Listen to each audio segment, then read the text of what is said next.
Hello guys, welcome back to our channel. কেমন আছো তোমরা সবাই? আজকে তোমাদের সাথে আরেকটা ওয়াটাই ইটিনাদের ভিডিও শেয়ার করব।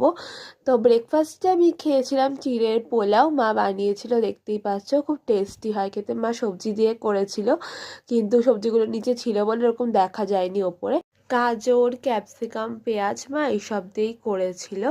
তারপর দেখতে পাচ্ছ লাঞ্চ নিয়ে চলে এসেছি। লাঞ্চে কী কী ছিল তো দেখে নাও। তো ফ্রাইড রাইস ছিল, মা সব সবজিগুলো একসাথে একটু ভাতটা ভেজে দেয়, আমাদের খেতে ভালো লাগে তাই।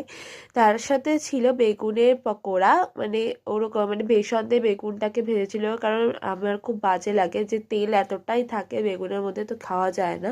তো ওই জন্য মা বেসন দিয়ে দেয় যাতে ওপরে তেলটা কম লাগে। তার সাথে ছিল হচ্ছে ফুলকপির পকোড়া, দেখতেই পাচ্ছ ওটা খুবই টেস্টি হয়েছিল। তার সাথে ছিল মাছের তেলের তরকারি আর ছিল মাছ। সব কিছুই খেতে খুবই ভালো হয়েছিল। বিকেলবেলা মা নিয়ে এসেছিলো সামোসা, দেখতেই পাচ্ছ। তো সামোসাটাকে খুলে তোমাদের সাথে একটু দেখালাম, খুবই টেস্টি খেতে হয়েছিল। এই দোকানের সমোসাগুলো আমাদের খুব পছন্দ, আমাদের স্টেশনের সামনেই পাওয়া যায়। তো ভেতরে তরকারিটা দেখতেও যেমন টেস্টি লাগছে, সেরকম খেতেও খুব ভালো ছিল, ঝাল ঝাল হয়েছিল। তার সাথে একটা মিঠি চাটনি দেয়, কিন্তু সেদিন সেটা দেয়নি। টমেটো সস দিয়ে খেতে আমার সেরকম কিছু ভালো লাগে না। ভিডিওটা ভালো লাগলে একটা লাইক করে দিও, কমেন্টে জানিও কেমন লাগলো, চ্যানেলটাকে সাবস্ক্রাইব করে দিও। Thanks for watching.